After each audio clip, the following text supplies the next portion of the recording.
KSL Brightside with Ethan Miller. Do they not have enough of us recorded already? They could just do this in AI. And Alex Keary. We're not even real. This entire show is just a hologram. This is KSL Brightside, the after party. But it's before. With Ethan and Alex on KSL News Radio. Millard. I got Alex Keary here. Oh, I had my microphone on. Yeah, you got it. Do you need to have yours on? No, you're good. All right, welcome back, everybody. Thanks so much for joining us today. Among the things we're going to talk about today, I want to share with you a story of a man and his daughter. Oh. Is there any more important relationship in this world? I certainly don't think so. But I want to tell you the travails. Then a man and his daughter, is that what you said? Yeah. Yeah, okay. It's just a way to introduce the story. I like it. So check this out. This dude named Bert Gore in Florida, said his teenage daughter and a friend took a Lyft home from the beach last Saturday. He paid for it with his Lyft app, right? And then a little while later, he was alerted that he had been charged a $75 damage fee. And the driver said that these girls in the back of the car made a giant mess, and so he's charging a $75 fee. And the guy, the first thing he thought was this girl's grounded. Yeah, that's what he actually said. He was like, these girls are in huge trouble. And by the way, a spilled mocha frappe cappuccino in the back of a seat with a couple of teenage girls who ignore it. You know, it's not that hard. It's not necessarily that hard to imagine, right? For me, it's not the $75. It's that my daughter would think it was okay to trash a car and then leave. Mm-hmm. That's the problem. Because I have $75. If I need to, I could get to $75. I could sell some stocks, right? And raise $75. I could probably do it. Yeah, no. I could take a loan out against my 401k. you take a penalty, but there you go. Anyway, so he says, all right. So he starts going through the process. He starts communicating with customer service, and he said, well, show me proof. Show me what this mess is. And they send him a photo. And we have this photo. Do we have this photo? Give me just. Let me see if this will work. I'm having some. We've got hold on. All right. We've We'll had see some. if Caitlin can get this photo up. We had to reset our system, yeah. so give me that's just fine. We'll get 2 minutes. I want you to imagine, if you will, in your mind's eye, because it looked like to me, the back seat it looked like a melted milkshake. It looked like a melted milkshake, yes, but like and dumped over like a third of like a seat, which by the way, it's pooled. Right, it looks there by the seatbelt. It basically looks like my car does sometimes after a long drive, with the kids. And so he looks at that and he says, oh my gosh. But then his daughter's, of course, incensed. Oh, yeah. And she's looking at it. She said, we did not do that. And then she noticed a little star in the corner, a little star watermark in the lower right-hand corner. Right. And then they realized that this image had been generated by AI, that this man had taken a photo of his back seat and then asked AI to show it messy with stuff spilled on it and left in it. And then he submitted that and said, here's proof. Give me $75. Right. And then Lyft gets told that, hey, man, this is Lyft gets told, hey, this is a fake image. Look at the Gemini thing in the background. I congratulate Lyft because they saw that and they knew immediately. They're like, yep, it got busted. They said, okay, you're off the hook, no problem. And I would assume that this driver no longer drives for Lyft. Now, I didn't see that. I didn't see anywhere where Lyft said that they'd fired that driver. I can't imagine that they would feel comfortable with a driver like this continuing to drive in that platform and represent that company. Obviously, he can't drive for Lyft anymore. Here's the thing. This girl could have been in not just huge trouble. I mean, $75. Here's the other thing though. I wonder if they went back and they could probably. There you go. There's the picture of it. Yeah. First of all, it looks exactly like you think it would if there was a raucous McDonald's party in the back. Yeah. You know what I mean? And so for me, I would have seen that and gone, yeah, same reaction the dad would. I wouldn't put it past my kids to make a mess. I don't know. This is a really, really bad situation for this family to get put in, and I'm glad Lyft saw what happened. I bet this wasn't this guy's first attempt. You know what I mean?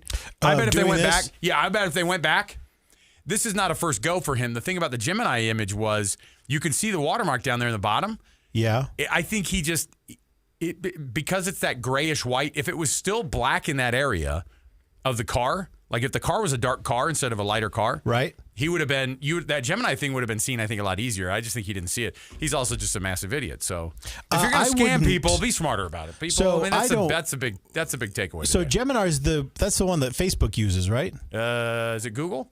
Or is it Google? Yeah, Google's Yes. Google's the Gemini. Grok is. I don't know that I would have noticed that star. No, that's what I'm saying. And on that white background, it would be tough to track. Even if I saw the star, I don't know if it would have registered for me. Right.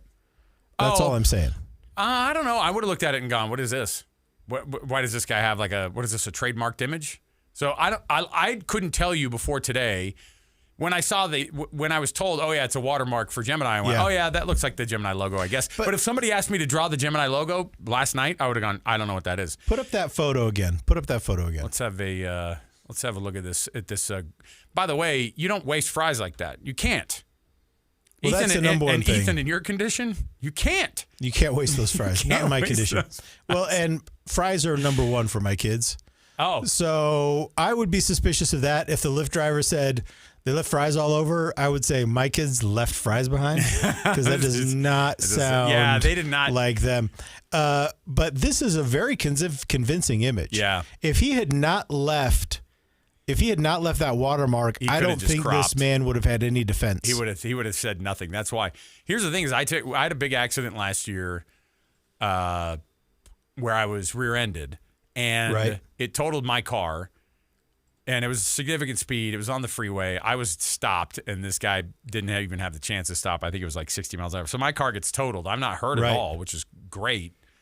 But the amount of pictures and video that I had to take for this guy's insurance company's like, "Hey, here's the portal for you to be able to log in and put all your pictures." Yeah. And I was just, I'm sending them going, "Man, I hope that they can." I don't know if they could see the damage as well as it.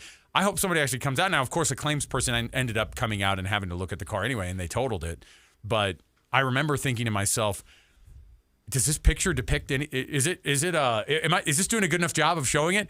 And then I actually did think to myself when I saw this, I go, I could see people doing this with all of the claims. You know what I mean? Yeah. The scratch on that bumper could be a little bit bigger. The dent right over here could be a bit bigger. And in an age where they're not actually going and sending people out necessarily all the time, they're just kind of going, boom, here's your money, and send it to a shop. And if the thing is, the shop would see it, and they're getting paid by the insurance company, and then they're going to go, nah.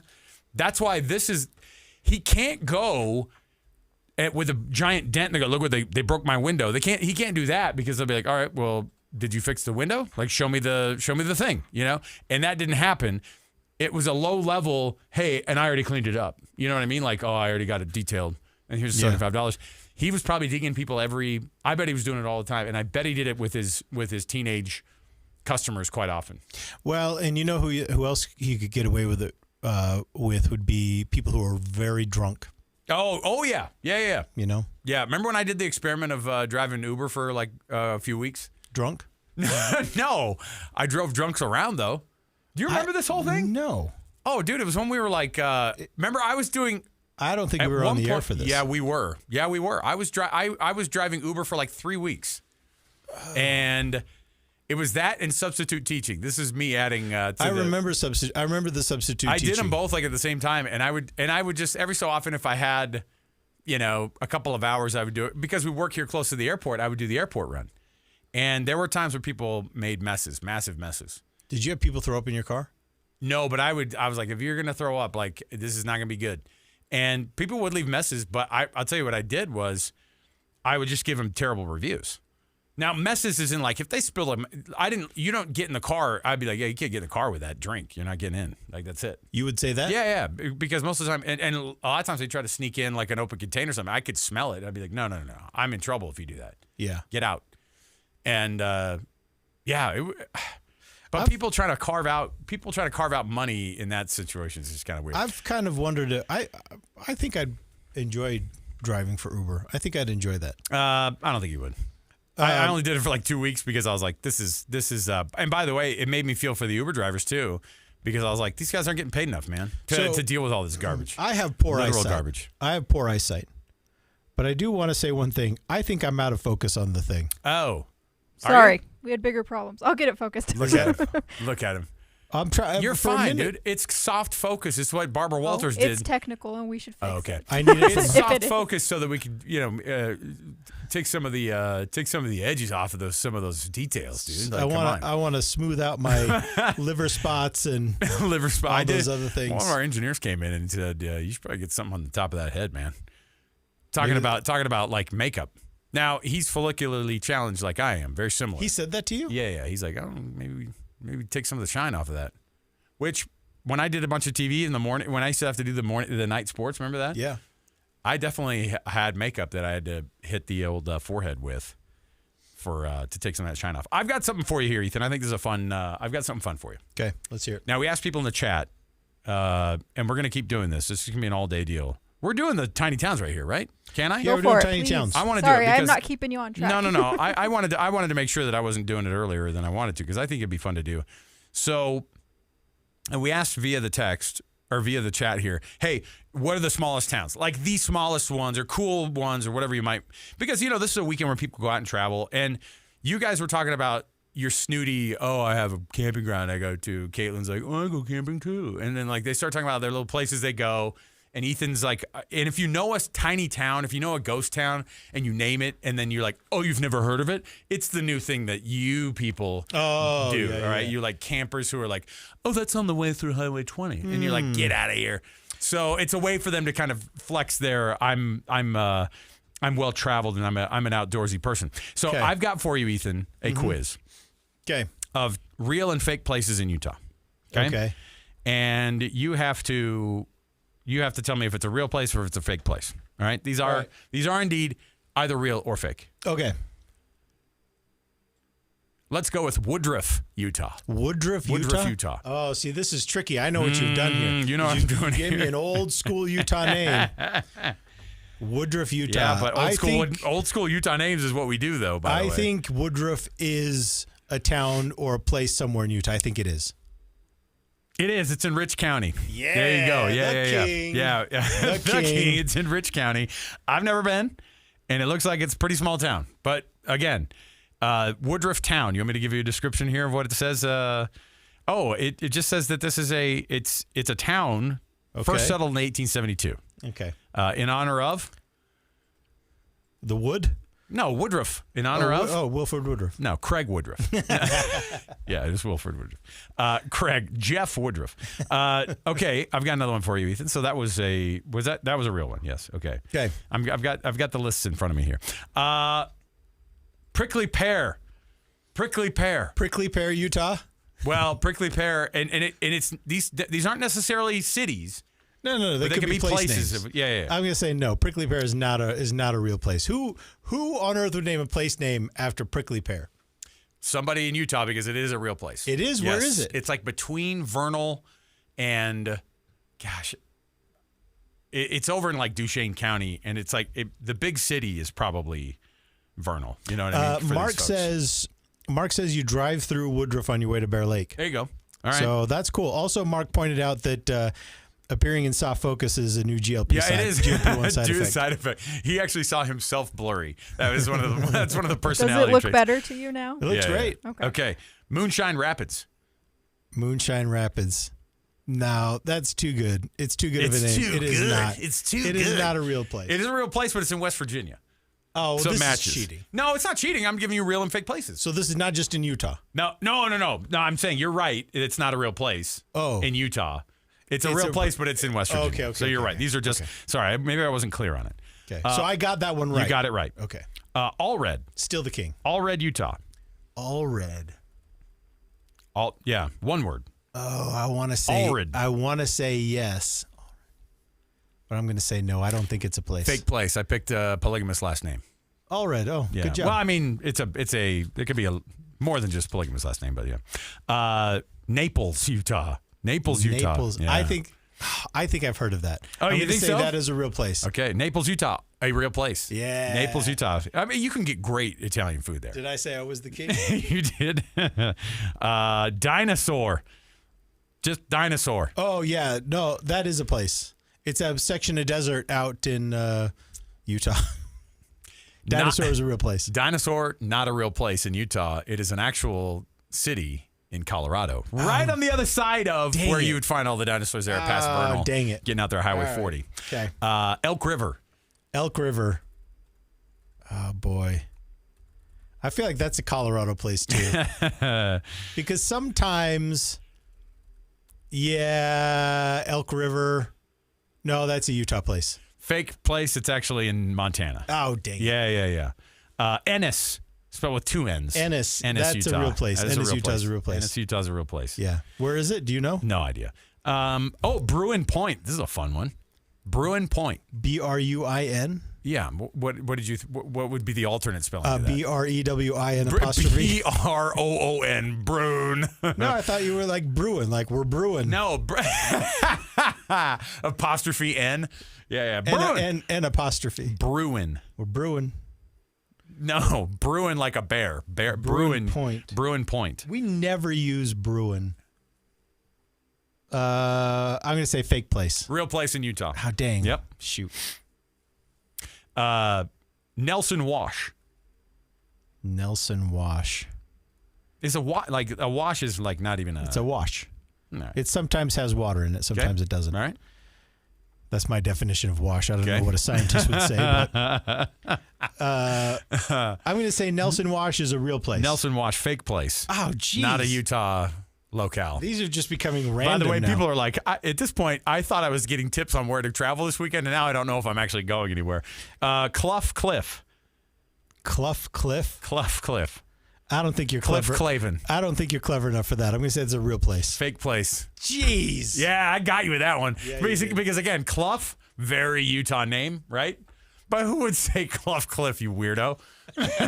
You get Clough Cliff. Let me see here. Timber, Utah.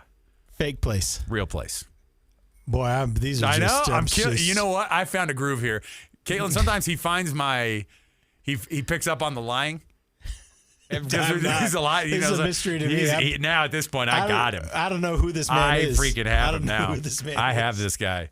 That's it. Those are all the lists of real ones. So if you've ever been out to some of these places, or if you want to go to some of these places, you can go check them out yourself. All right. Well, we've got a couple of people that have texted in their own favorite small towns. We're talking about this because a lot of people for Memorial Day, they make their way into the small towns. Yeah. They go to see parents, grandparents, the old hometown for wherever their family came from. Homeless people that live out in Clough Cliff. And I've done that before. I did that several years ago. Yeah. For me, the nearest is Idaho Falls.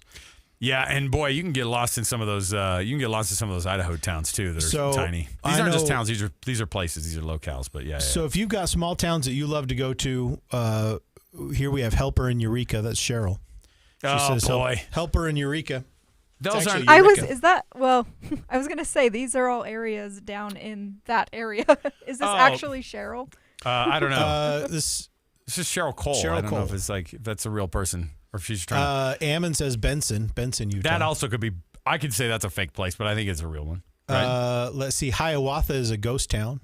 Oh yeah. There's a lot of Marmalade District, Utah. Appreciate Ben weighing in on that one. It's a real place, although it's not where you think it is. The great thing about Marmalade is that it can be as big or as small as you want, just and depending also, on whether you're trying to sell a house or not. This one, Ryan accuses me of he's on Google Maps around Vernal. That's not true. There are some that are there, but I will tell you that Western Utah or West Utah, like out on I-80, there's like places that just don't have any names out there. There's nothing out there, and so Patty Scott weighs in. Prickly Pear Point in Lake Powell is a terrible place to camp. And it sounds like first of all, but saying Prickly Pear Point sounds at Lake Powell. Powell's Prickly Pear Point. Don't even. I'm not even going there. These are hard. Yeah, Schofield.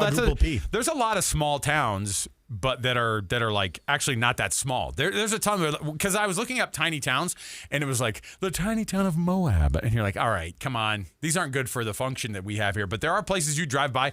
These are places you'll drive by, and it'll go. By the way, no services. Don't try to stop here. Please don't stop here. Yeah. All of Cheryl's comments, whoever this Cheryl is, if it's I don't think it's our coworker, but you can hit Lawrence, Cleveland, Clawson, they're all in Emory County. They're all you hit them at the same time. They just are going so through. These are actual tiny so towns. They're the ones. Caitlin is from a small town. Yeah, but like that, there's a very small radius Yeah, of all Ryan of those. says, yeah. I wonder, would all those people go to your high school? Well, maybe. That's why I'm like, who is? I'm just like questioning because I know all these people. Did you know any Coles? No. So you were in Price. Yes, Price, and I would recommend Helper, not Price. Okay. There's not as much. I mean, there's stuff to do in That's Price. bold but Helper, for you to. That's Helper's bold just for you to cooler. not talk up It's your own cooler. place. Helper has a thing. Helper's It's going got a through a thing vibe. right now. Wow. They're You going through could a go thing to right the now. prehistoric museum. In They're Price, going through a maybe. thing right Let now. me ask you a question The about heck is Price, that? because I like that whole area, and I think Price has a couple really cool streets, like with some old theaters and things like that. They're really neat. Would you consider Price, when you lived there, to be a small town or a small city? It was the city of the small town. Because it's like if you were in East Carbon or even in Emory, Walmart was in Price. Was in Price. Yeah. So it was the city. It was the city of that area. Like yeah, that's what Yeah. I would say. Because then if more city, you have to go up the canyon and then you're in Provo. Amber so. weighed in. So Ryan did mention Veo, which you can't mention Veo because it would have been an easy one because Veo pies obviously is what they're famous for. Veo pies. Come on. I've tried a couple of places to eat in Veo. Yeah, but Veo pies is like the classic, right? Isn't that what they say? You're going to be totally do this like hipster thing and be That's like, what they say. You know, I wasn't that impressed by it. This is so Ethan right here. I've had Veo pies. I didn't yeah. say anything. No, it's fine. I thought you were talking. No, to Kim. I assumed you were going to big time everybody and be like, "That's not actually the best pie place." No, in but Veo." I do have something to share with off mic with you. Silver Reef. That's a freaking cool name, and I'm sad that it's a ghost town. We need to fire up. By the way, we were talking about the cities up in Eden and everything, or they're trying to rename that whole Ogden Valley city or whatever it is. Mm-hmm. Silver Reef. I don't care what that even means. It's really freaking cool. Silver Reef is by St. George. It's right next to Yeah, St. but George. it's a ghost town. Yeah, so that means, you drive through it. I-15 passes it. Yeah. Another silver place, Silver City, which is over past Eureka. Yeah. Very, Okay. very cool place. Yeah, There's a makes really sense. neat little old cemetery over there. All right. Silver City. Millard, we Yeah. got to move on to the next thing here. We went off on all these small towns. I On went down all these went down a small town tangents. rabbit hole. By the way, one of the small towns in Utah, Rabbit Hole. No, it isn't. No, it's not. You guys thought about it though. Well, it's because Means I did my at this job. point, how do I know? I know. There's some small places. Do we have the video of King Charles? Oh boy. I have a photo because our video setup isn't That's working. fine. But I have I a think the photo. Give me photo's one second. So this is the Charles formerly known as Prince. Apparently got nailed by a seagull during his visit to Northern Ireland. Well, that on makes it sound Wednesday. like it dive bombed him. That makes it sound like he got the treatment. Well, he really kind of did get the treatment. That's a big, big mark, and it's just right above his rear end on the back of his jacket. Yeah, he got pooped on.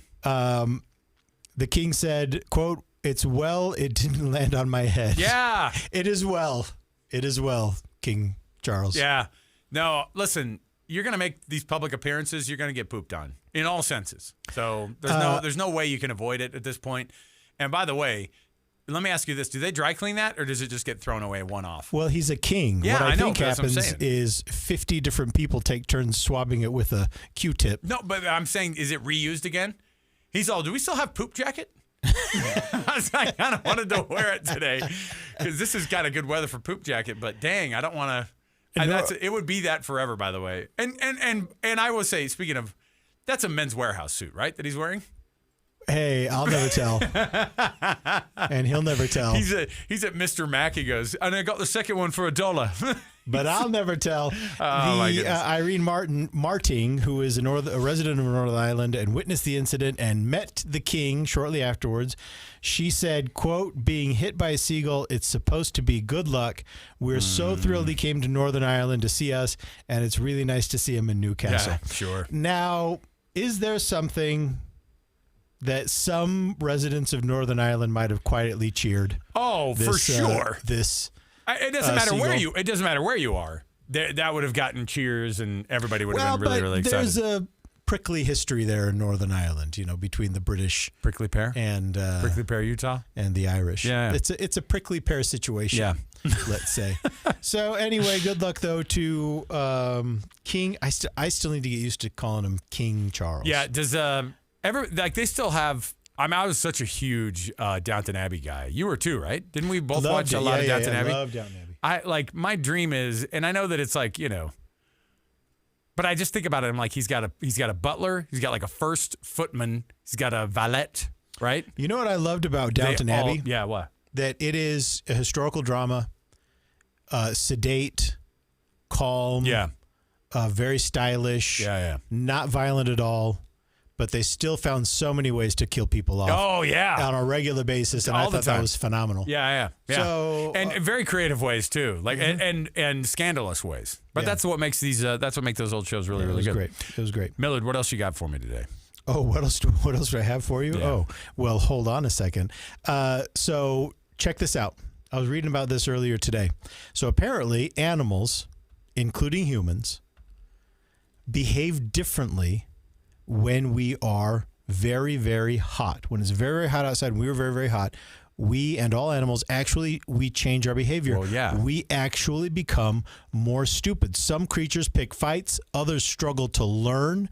I want to read you this story about a southern pied babbler. This is something scientists have observed in South Africa, that these little medium-sized black and white birds, on a regular, nice, beautiful day, when they set the mealworms out for them at this aviary, they set them behind a piece of plastic, and the birds go around the piece of plastic and eat the mealworms. On very, very hot days, you know what they do? They eat the plastic. These same birds walk up to the plastic and try and peck through the plastic of the mealworms.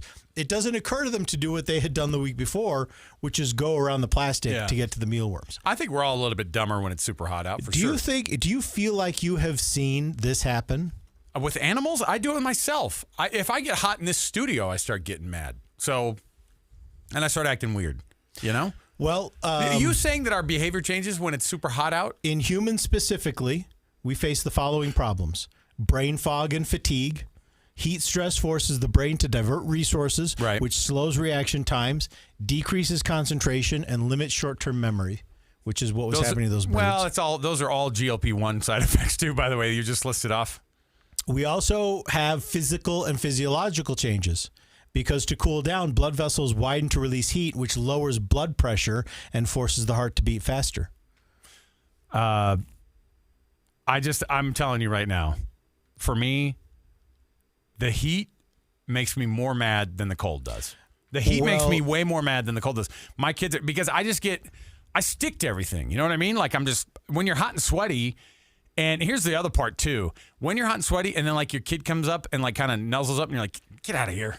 So there's a scientific... I love you, but get the heck out of here. I'm so freaking hot right now. Get out of here. It's not just you being a baby about not having air conditioning at one moment. Yeah, for sure. There's actually a scientific reason for this.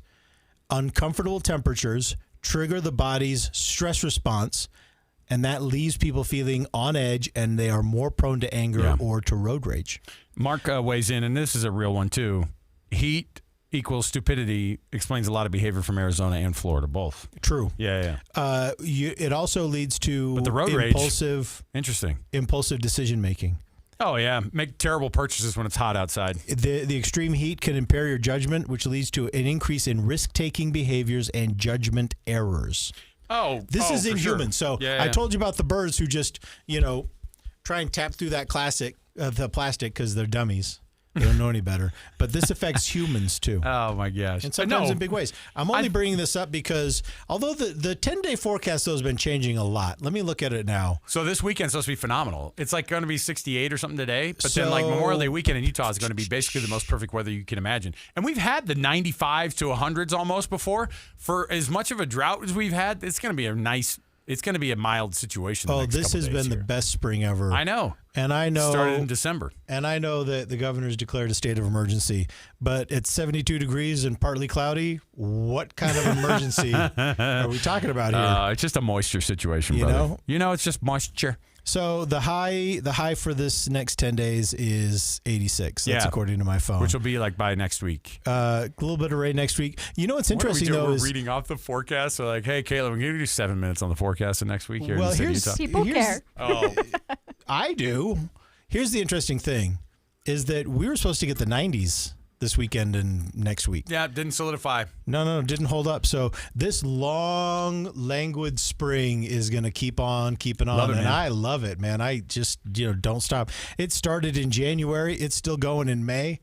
It should stay until July because I'm actually afraid, though, of what that means for the temperatures in July. What do you think? How hot is? I don't know. It's going to be hot, and I'm afraid. Like 300 degrees. I don't do well past 85, to be honest. Yeah. And if I see a 9, we're not well. You should see 100, get me out. Yeah, the road rage alone. That's the only reason she's taking tracks now. Well, the good news is just to make sure she stays away from, because when it gets hot and then Caitlin's driving, the amount of birds getting flipped across I-15 just goes right through the dang roof. We're breaking traffic news. We start getting really bad drive. That's interesting, though. I would love to see the numbers when it goes from road rage incidents when it's just freaking hot out. Like your 100-degree days versus how much people are just pissed on the road. Be like, why did you cut that guy off? Because my freaking legs were sticking to the leather seat. I was so pissed about it. I can find out.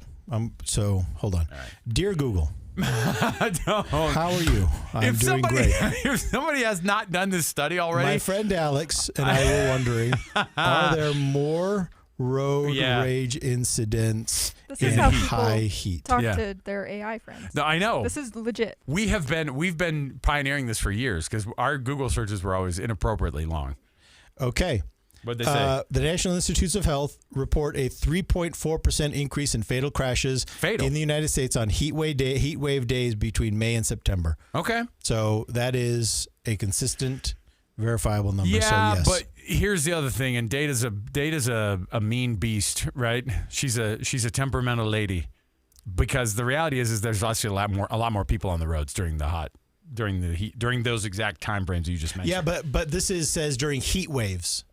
But during the most traveled times of the year, though, too. Well, that's true. But those are also the only times of I'm year just where poking you get holes. I'm just poking holes in your PhD thesis that you had that you were about to roll out. In my PhD level Google search. Right. in the thing that you wanted to, you were going to hang your hat in some master's program on that stupid thesis, and I already shot it down, dude. Come on, you can't just go. You can't roll in with something like that. The whole group of folks are gonna shoot that thing down. Oh, for goodness sakes! Goodness sakes! All right, finally, do we have room for one more? Oh yeah. All right, this is out of the we poached this out of a St. George newspaper. Oh my gosh, this is phenomenal, by the way. But yeah, it is amazing. So I just want to read the headline to you. Date night is about to get glamorous as adult prom debuts in St. George. And I actually think this is a really cool idea. It's set for Friday, May 22nd from 8 to 11 p.m. At Black Hill Event Venue, which I guess is a place in St. George. They've got a formal night out for adults looking to dress up, dance, and reconnect. So they say the event organizer said... It's an adult prom. Don't bury the freaking lead. It's adult prom. I didn't bury No, I know, but I'm just saying, like, I everybody, get that in your head. I know people who definitely would love this. They'd rent the limo. Mm-hmm. You know what I mean? I'm trying to think of like the most late 90s prom kind of stuff mid to late 90s stuff that I lived through. First of all, we always had to rent a dadgum tux. Were you renting tuxedos to go to these? Oh, yeah. That was the thing. And now I appreciate that they don't do it. But I will say now we have way more dances than we need. As a guy who's had to pay for so many of these freaking dances, because my kid's not just going to his dances, he's going to other schools' dances too now. That's not enough. But I will say that I'm glad that they can just wear like slacks and just a random tie out of the closet instead of having a. But I know some adults that would freaking love this stuff. I don't know how I feel about it right now. There is an open bar, right? Isn't that what they said? There's going to be like I think that's what I heard. A cash bar. I doubt it's open. No, I don't know if it's open. No, I don't think it's probably cash. It probably can't be, but it's this cash bar, and so that's the part where a photographer, live DJ, and a cash bar. That's according to Cameron Elliott with KSL. I want to see you know who's probably working this? Eric Cabrera. He's probably the DJ at this thing. According to the organizer, what's up, adults trying to reconnect? According to the organizer, many attendees are married couples who never attended prom together or missed the experience entirely. Others are parents looking for a rare night out. Quote: one couple said, "Our marriage depends on your events. Don't ever stop." Oh. Well, it's a regular date night. I get that. Getting dressed up and going out is nice. The dress up is nice. I think that's a really polite thing to say to an event organizer. That's really flattering. If those words came out of your mouth in a sincere way, then you have other work to do. Okay. Besides going to this prom, because if this is keeping your marriage together, we've got at least there's something. Yeah. But obviously, it's not going to hold it together forever. I don't hate this, and you know what? They could probably have similar events up here in northern Utah and have as much success. Let me see, how much is it? I bet there are people who weren't able to go. Maybe they're for whatever circumstance, and then they go, hey, let's fire this thing up. I went to the ticket site. Hold on, but give me a second though. Kayla, did you say that you skipped all those dances, or no, you just didn't like them? I went to some. I just didn't really like it. It just wasn't my vibe. Okay, so the adult premiere prom St. George Adult prom sounds a little scandalous too. Adult prom. It's awkward. It's awkward. The tickets range from $42.32 up to $176.30. What are they doing for that much? I'm not sure. Okay. Now I have they got to problem. pay for Tickets the are photographer, limited. the live The cash DJ. bar. They gotta pay But for why it. is there that range? What do you get? What's the premium package? Somebody telling you that they love you at the end of the night? Like or some like, optional photos maybe? You know what? You pay extra and actually 42. Okay, I got it. You pay extra, your actual high school sweetheart shows up. Okay? Good or bad Has news? to meet your spouse. It has to meet your spouse. Oh my gosh. And then the rest of us are like this, watching this whole thing go down. Watching that whole thing.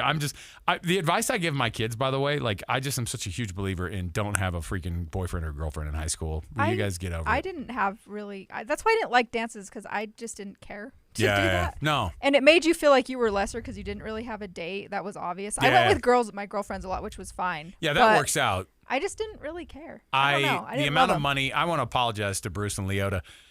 Just too much money, you guys. I am so sorry that you had to pay all that money. I will say that now the investment's being returned tenfold by me. I've had to start paying for all these dadgum dances. Well, you're the one.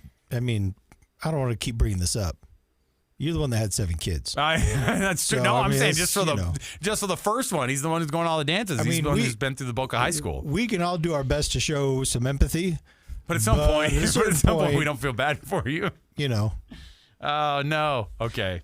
Yeah, don't judge. Just because I had a lot of kids. All I'm doing no is talking judging. about.